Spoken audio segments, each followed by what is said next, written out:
It's official. Bryce Young will not play in the Panthers preseason opener on Thursday in New England. Is this the right move made by Dave Canales? And will we see Bryce at all this preseason? We'll talk about it right here on Locked On Panthers.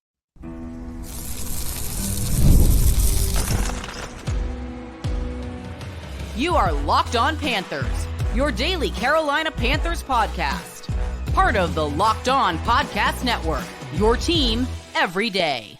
Welcome into another edition of the Locked On Panthers podcast, a part of the Locked On Podcast Network. I'm your host, as always, Julian Council, talking Carolina Panthers with you every Monday, Tuesday, Wednesday, Thursday, and Friday. Your team every day.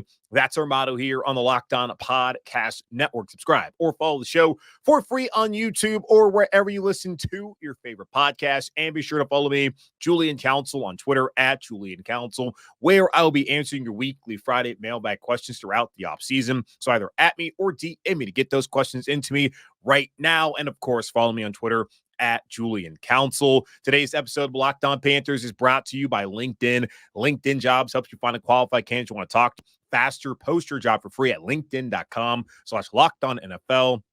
That's linkedin.com/LockedOnNFL to post your job for free. Terms and conditions apply. Bryce Young, the Panthers starting quarterback, will not play on Thursday evening in the preseason opener down in New England, or I guess up in New England as they head up there to face off against the Patriots. Big opportunity for Jack Plummer, who's been the quarterback 3 for the Panthers since the spring and could end up being the quarterback 3 if he plays well on Thursday and in the ensuing preseason games next week against the Jets and the week after against the Bills. To talk about the decision that Dave Canales has made, and we are not used to this decision in Carolina. Historically, I can't think of a time where the starting quarterback did not play at least a series or two in a preseason game in the Panthers history.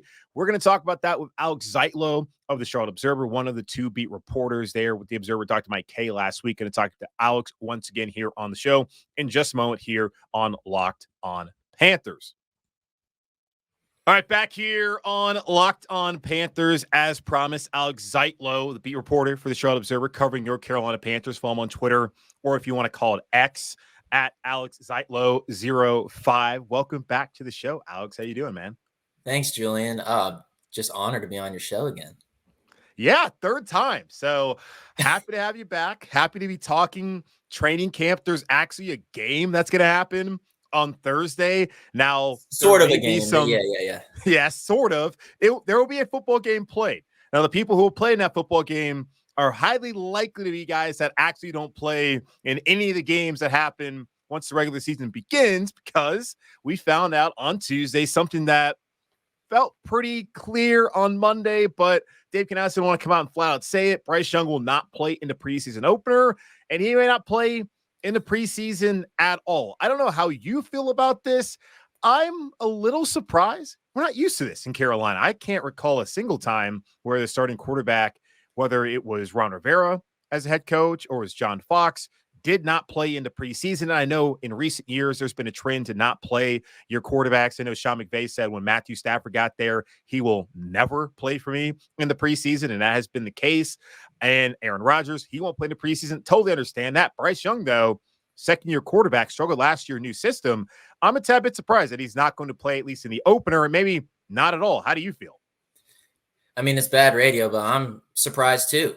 I am honestly shocked because, like you said, he has a starting job. This is not a question of competition. Let's see which quarterback kind of shines when like the lights are on, when real officials are out there. It's not a question of that. Bryce Young is QB1. We know that. The question is, he's in his 2nd year in the NFL. He is in a new system, like you mentioned.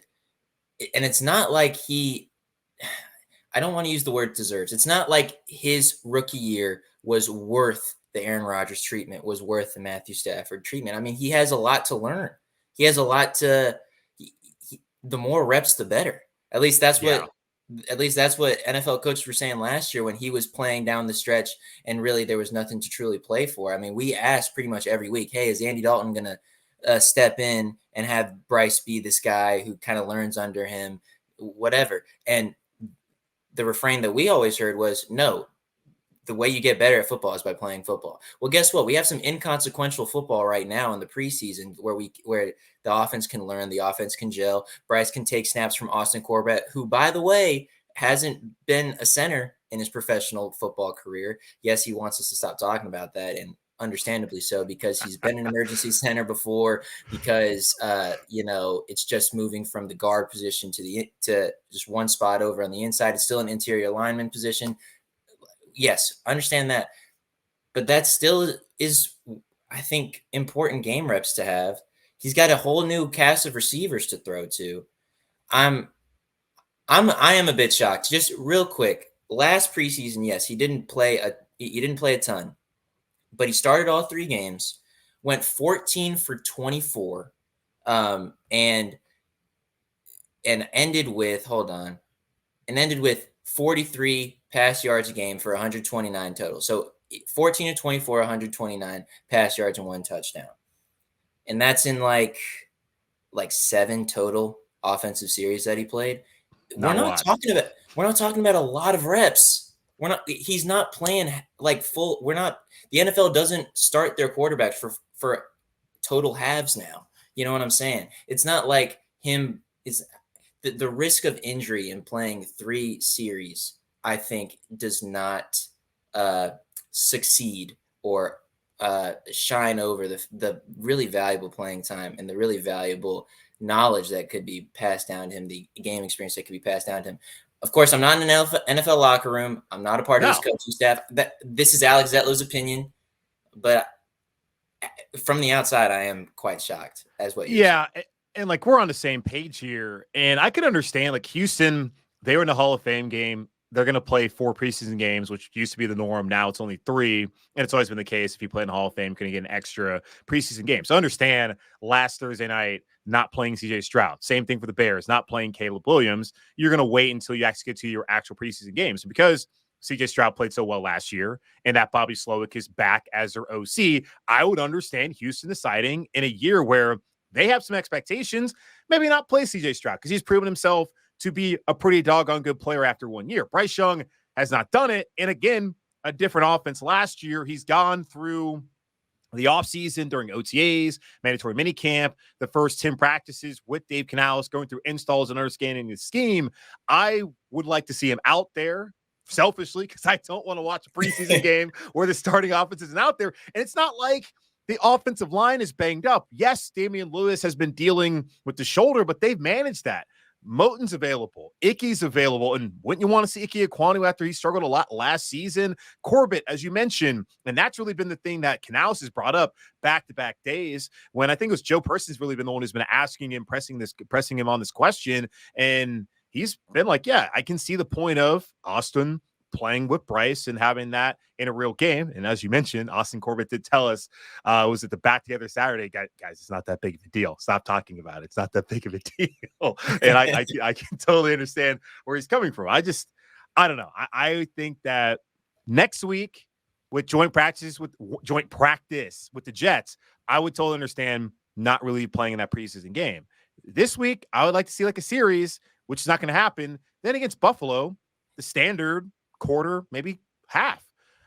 It's not going to happen. I don't know if he's going to play preseason at all. Feels like that's not going to be the case. The Baker Mayfield comparison to last year, I chuckled at because, okay, quarterback competition. Kyle Trask was never going to beat out Baker Mayfield, man. So, I mean, it's a convenient thing to say now, but I mean, we thought that Baker Mayfield's career was kind of in a free fall mode. And then of course, to Dave Canales' credit, resurgence, he becomes this guy again, and now all of a sudden, oh wow, it's crazy. It's Kyle Trask.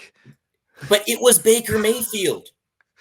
No, like seriously, the way that people referred to Kyle Trask was at one point how they referred to Baker Mayfield, and I don't think that's fair at all. But that's just how it was. I remember when it was a big deal when he won the starting position. Maybe I'm revising history in my head, but that's how I remember. No, maybe I'm doing it. Maybe we're both doing it. I liked Kyle Trask at Florida. I did not see Kyle Trask as a guy who was going to come into the NFL and be a starting quarterback. And I did not see, looking at the contract the Bucs gave Baker to be their starter, I didn't see him not having him as a starter, knowing that they still had Mike Evans, Chris Godwin, and a bunch of dudes that had won a Super Bowl and won the division title like back-to-back years. That's just me. But Bryce is not going to play, at least on Thursday, maybe next week. Don't see why he would if he's not going to play this week. Why would joint practice next week? Would he play in that preseason game? We'll have to wait and see against Buffalo whether he's going to play. But other things are going on here in Carolina. The first unofficial depth chart came out on Monday afternoon. Day 10 of training camp happened on Tuesday. You were there. I was not. Let's talk about that here in just a moment on Locked On Panthers. Game Time is an authorized ticket marketplace of Major League Baseball, which makes getting tickets faster and easier. Prices on the Game Time app actually go down the closer it gets to first pitch. With killer last-minute deals, all-in prices, views from your seat, and their lowest price guarantee, Game Time takes guesswork out of buying MLB tickets. And it's not just MLB tickets you can buy. It is NFL preseason tickets. And if you want to go to the Panthers game up at Foxborough on Thursday, you can save up to 60% off buying last minute for sports, concerts, comedy, theater, etc. with Game Time. Get a panoramic view from your seat in the app before you buy. Take the guesswork out of buying MLB tickets with Game Time. Download the Game Time app, create an account, and use code LOCKEDONNFL for $20 off your first purchase. Terms apply again. Create an account and redeem code LOCKEDONNFL. That's LOCKEDON NFL for $20 off. Download Game Time today. Last minute tickets, lowest price guaranteed. All right, back here, Locked On Panthers, Julian Council, joined by Alex Zietlow of the Charlotte Observer. Check him out on Twitter at Alex Zietlow05. Also, subscribe to your local paper. Why not go ahead and do that? Get all the Panthers action from him, Mike K, Scott Fowler, and all of the fine folks there at the Charlotte Observer. One thing, too, going back to the Bryce thing before we completely move on, Jack Plummer, he's going to get to start this game on Thursday. And Canales has talked about how they want to have a third quarterback on the roster, and they've never really been married to the idea that it has to be a veteran. Plummer is an undrafted free agent, played 6 years in college, some at Purdue, another at Cal, last year at Louisville. Now he's in a position to, it feels like, solidify that spot. How do you see that working out as far as if he would actually be the QB3 or if they're going to continue to look elsewhere? Yeah, no, I'm glad you brought this up. Jack Plummer, so Canales has been really high on him. We've both heard him in the pressers. We've been asking about Jack because he has been getting a lot of attention at practice. I mean, I was new last year on the beat, so when I was seeing this, I thought this was the norm. But under Frank Reich, Matt Corral got virtually no reps until we were like right next to the preseason game when he was actually going to play the bulk of the game.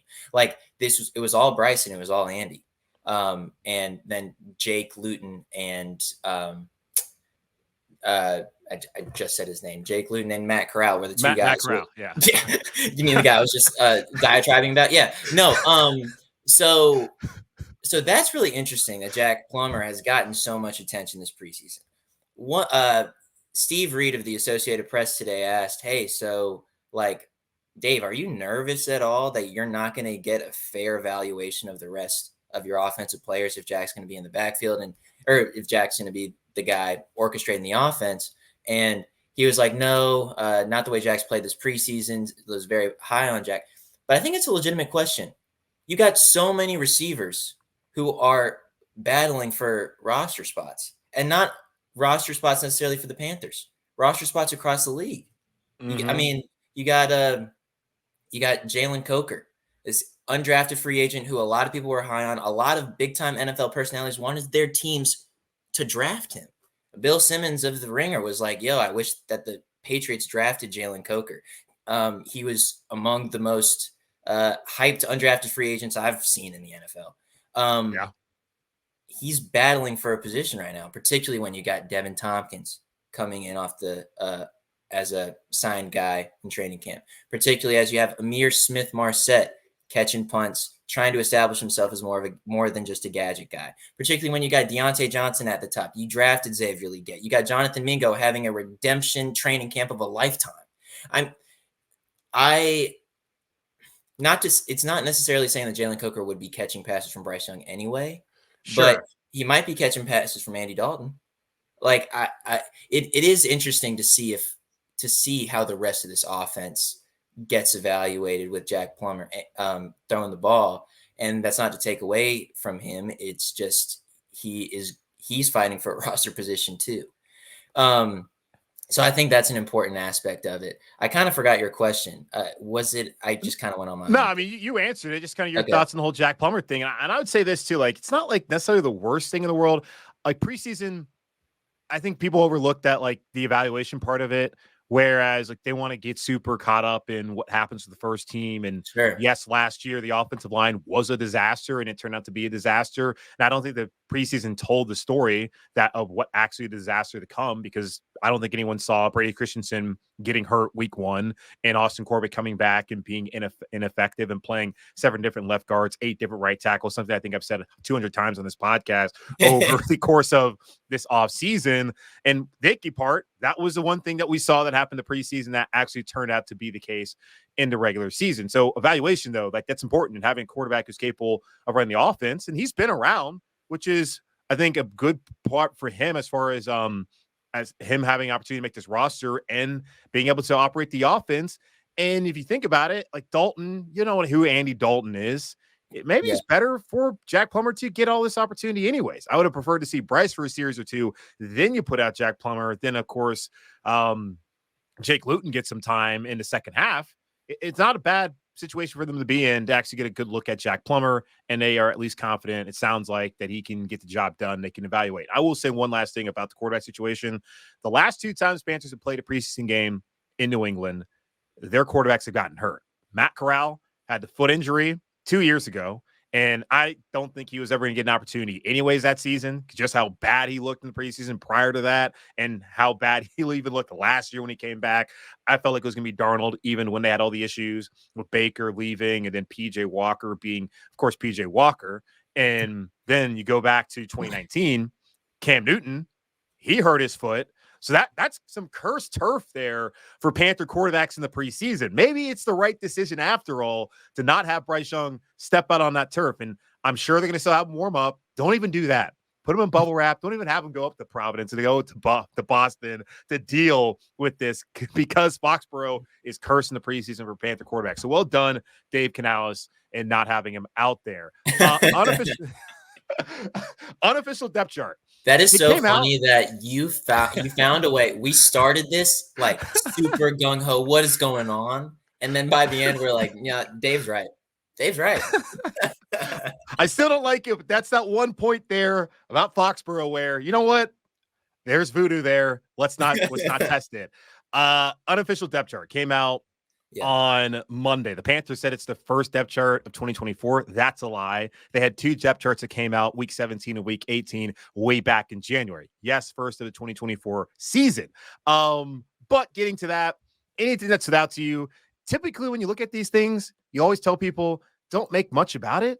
But a lot of it kind of checked out. Like looking at Lamar Jackson, somebody that Dave brought up on Monday as a guy he wanted to see make some plays in the preseason to solidify his spot potentially on the roster. DiCaprio Boodle, he's been that second corner, oftentimes filling in for J.C. Horn when he's not been out there available. It seemed to me to be pretty spot on. Anything stand out to you when you saw that come out on Monday afternoon?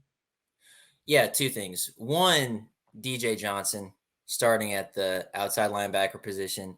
I think that's a product largely of no one really knows what this pass rushing group is going to look like in Carolina. Outside of Jadeveon Clowney, what is it? You know, you got Amari Barno, who wasn't super prolific last year, although we're treating him like he was because he's a returner who actually was productive a little bit last year. But he's out. You got out with an injury. You got DJ Wanham, also out with an injury, who is coming from Minnesota, who, yes, had a really big play against the Panthers last year, but like was a guy who still needs to prove himself. And then who is it? It's DJ Johnson of the Gamecocks, who was a healthy scratch a couple times last year. So that's really interesting. That's something that caught my eye. The thing that really is fascinating to me, though, is on the offensive side of the ball. You've seen this, Julian, when you come to practices. Devin Tompkins, 4th string wide receiver. And he might be like number 8 or number 9 on the depth chart. He is not a 4th string wide receiver talent. he is shaking people on one-on-ones. He almost took Troy Hill out of his shoes today at practice on a one-on-one drill where he like at the goal line. He is fast. He is shifty. He is he's fascinating to watch. He catches punts. He could be a kick returner guy. He's a guy with experience with John Izek, the Carolina Panthers offensive coordinator. He has experience with Dave Canales. They brought him here for a reason. Like, they summoned a press release when he came. This wasn't like a regular transaction when he came. Like, yeah, I think that I think that putting him in at fourth doesn't make a ton of sense. I mean, maybe it's a question of, hey, he has to earn it. He has to earn his time, but he's been getting meaningful reps, I feel like, in practice. He's impressed when he has those meaningful reps. And by the way, his 2 years in Tampa Bay were impactful. They were consequential. In 2023, he played all 17 games. He only started once, but played all 17 games, got targeted 25 times, 17 receptions, 83 yards, and a touchdown. That's not it's not Mike Evans numbers, obviously. I'm not dubbing him something like crazy thing, but he played. He played, and he made an impact on the team. And then all of a sudden, he comes to Carolina, and we're treating him like is he competing with Jalen Coker for the last spot? And I think that's fascinating. I mean, you look at the guys in front of him. David Moore is in front of him. Amir Smith-Marset is in front of him, which makes sense. Yeah, to me. But Jalen Coker's in front of him. I mean, and Xavier Leggette's obviously in front of him as well. I mean, the David Moore, Jalen Coker, just like being way ahead of him. I think Devin Tompkins could be an impact player on this team this year. I don't know. Maybe you don't want to have too many Amir Smith-Marsets running around. I want to get your opinion on that specifically. No, yeah, because I think you look at the receivers, like there's 5 guys that I think are solidly going to be on the roster.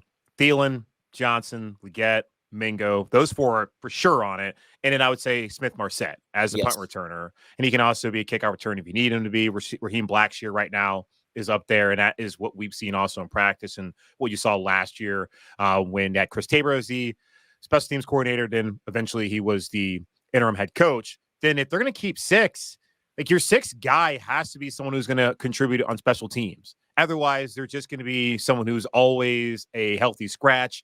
And then what's the point of having that 6 wide receiver? Like Terrace Marshall doesn't contribute on special teams. Jalen Coker, he's going to have to make the team based on special teams. Devin Tompkins came here to play special teams and to be a guy who can compete as a returner. He may not be the top guy at punt returner right now or at kick returner, but at least he's an option. Is Coker an option? No. Is Marshall an option? No. David Moore has been out there as well, but I look at him as somebody who's going to easily pass through waivers and get signed to the practice squad. So I'm not really considering him as someone who's going to make the team. Mike Strachan. I don't know how to pronounce his last name. Strawn, excuse me. Oh my goodness. I've only written it. I'm a print reporter, bro. Mike Strawn is 3rd team. Devin Tompkins is 4th.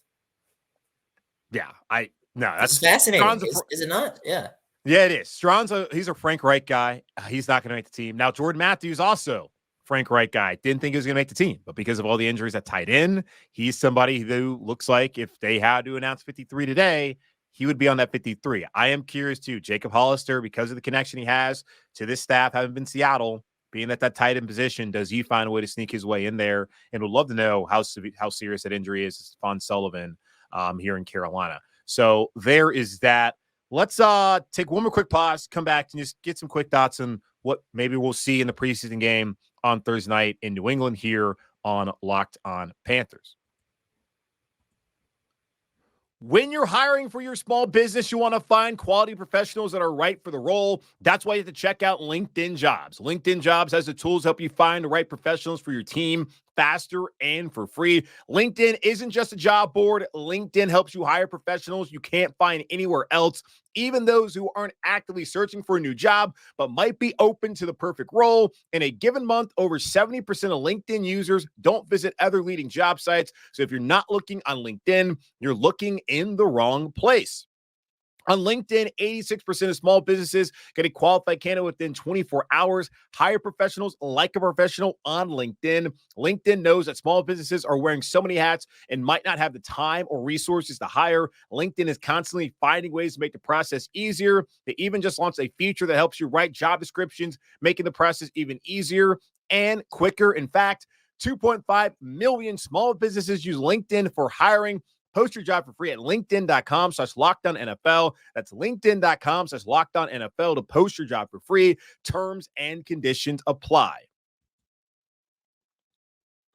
All right, a few more minutes here with Alex Zietlow, the Charlotte Observer. Again, follow him on Twitter at AlexZietlow05 and check out the Charlotte Observer, all the fine work that he does, Mike K does, Scott Fowler, and all the fine folks there at the Charlotte Observer. Preseason opener on Thursday in New England. Don't get hyped up to see the first team offense because they apparently, at least Bryce is not going to be out there. If he's not going to be there, I'm guessing that you won't see the offensive line. Maybe you'll see the offensive line. That's something I would like to see just as far as like their continuity, as those 5 players have not played in a meaningful football game. Even if you don't see the preseason as meaningful, they have not played a game together. And continuity is such an important thing for that unit. Whether they are healthy or not, you got to be healthy to have success. If you're a good unit, you're not healthy, you're not going to be a good unit, as we've seen in years past here in Carolina. Looking at that game on Thursday, what exactly are you looking to see from this team and kind of where they're at through 3 weeks in their first preseason game of the preseason?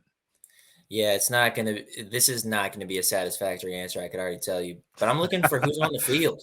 Seriously, I'm looking for who's on the field. We don't know.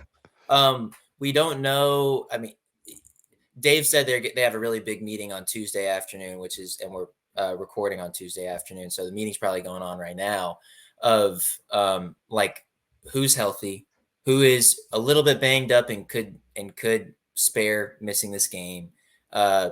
Like who on the offensive line should we play? Is it worth playing Icky at left tackle if like the rest of his offensive line isn't going to be playing? I mean, a lot of the defense isn't going to be playing. Jadeveon Clowney isn't going to be playing. He doesn't need to play. That's one of the guys. He doesn't need to. I don't need to see him. Honestly, okay. To answer your question, I'm focused on the offense. Defense will take care of itself. I honestly, the way that Evero like put together the stalwart defense in a year when it was very difficult to be a good defense, when you consider the turnovers on the offensive side of the ball, the terrible field positioning that the offense regularly gave the defense. When you consider all that, Evero has, if I'm a Panthers fan, Evero has my faith. You know what I'm saying? Mm-hmm. I'm looking at the offense. I'm looking at who's playing. Are the running backs going to play? Probably not, right? Chuba Hubbard he's got RB1 written all over him. He's probably not going to play. Miles Sanders is, for a running back, has been in the league a little bit. He's probably not going to incur more hits. Jonathan Brooks is still out. We still haven't seen him. Still haven't seen him practice yet. When he got drafted, the whole narrative was, no, don't worry, he's going to be ready by training camp. We still haven't seen him. You know, it's a tear in the ACL, but it's a full tear, so that makes it less complicated. Well, you still have to rehab. It's still a very difficult injury to come back from. So, you know who told us that too? That was Ian Rappaport, and he was there on Monday. I should have said something to him. Hey, Ian, you led us astray, man. Well, he's just telling them bamboozled, run amok. Well, he was just saying what people had told him, what Brooks' representation told him, and that's what Brooks' representation told people at the Charlotte Observer as well. So like it's no reporter's fault, but it's like after those 3 running backs, I guess Raheem Blackshear is going to get a lot of burn. I guess we're going to see what Mike Boone can do. But then at that point, we're talking like guys who like might not make the team or like fighting for practice squad spots or fighting for their NFL life with other teams. I mean, when you look at the skill position stuff, I think I hate to just constantly talk about the wide receivers, but I think that's probably the most interesting, most compelling place to look. Unless if you want to look at the tight end room and see what Jadavion Sanders can do. Exactly. He would be the guy. Felipe Franks can do. Sorry, you're about to say a point about Sanders? No, I mean that would be the guy. Sanders, because I mean I'm going to talk more about this, on tomorrow's show leading up to the game. But Sanders would be a guy offensively I'd be looking at. Matthews, because he seems to be someone who's going to get that roster spot. Hollister, I just mentioned him a moment ago. Maybe he snakes. Matthews gets it because he has ties to the staff. I would think Damian Lewis, if all the offensive linemen, he would be the one that does not need to play. I mean, Moton probably doesn't need to play, but Lewis, because he's been managing that shoulder, no reason to put him out there. But like, hey, what does Zavala have? He was pretty bad last year. He's been in there at times, filling in with the ones. And I don't think if this was a regular season, that would be the case, but he is getting an opportunity with the first team when Damian Lewis has been pulled out at certain points of time as they try to monitor that shoulder. Like defensively, DJ Johnson, that's what I'm looking at. Lamar Jackson, DiCaprio Boodle, those kind of guys. Trevin Wallace right there in the middle. Like there's things to watch. You got to be a real sicko and be like looking for it to really get fired up for certain things. But yeah, we'll see. It's good, I guess, to have football. Oh yeah, I guess the number one thing I'm watching is the punt return or the kickoff return, because I did not see the game last Thursday. Thank God, because I should never watch preseason game that's not Panthers and I'm not getting paid to cover. That's what I'm, I guess, looking out to see. But that will be super compelling. I mean, the special teams stuff. I mean, hey, there is a kicking competition going on between Harrison Mevis and Eddie Pinheiro. I mean, hey, that's what we've been told. And so that's something interesting to look at. I mean, I say that in jest. I don't think that Eddie loses his job. I don't. No. I think Eddie could go 0 for 3 in these preseason games and maybe even miss a PAT, and they're still like, yeah, Eddie, you got it. Like Mevis would have to just like he would have to hit like multiple like 55 plus yarders and like Eddie like do what you just said for that to end up being his job. Yeah, no, that I mean, like Eddie has told us a couple times, he's trying to get the #1 field goal percentage record. He's fighting with Justin Tucker. He's fighting with Harrison Butker for that. So, yeah. And also important, Butker just got paid on Monday. So we talk about the receiver market a lot of times. Like Brandon Ayuk wants a contract, so he's potentially about to get traded in the next day or so. Talk about the pass rushers so much with Brian Burns and all these things. Jamar Chase wants a new deal. T. Higgins wants a new deal. We get super kind of in the wide receiver market, kicker market, low key. Like Butker wasn't getting paid that much. Pinheiro's not getting paid that much. Is he next in line to get that big time deal? We'll have to wait and see, I suppose. So the Observer hosted, this is kind of off topic, but the Observer hosted a pretty cool event last night at OMB Ballantyne where Mike Rucker came in. Mike Rucker's very famous, legendary Carolina Panthers player, played on that 2003 Super Bowl team. And he came in and he talked to Observer subscribers. And he said, if you want your son to play football now, teach him how to long snap. You can't touch him anymore. They'll be in the league for 17 years.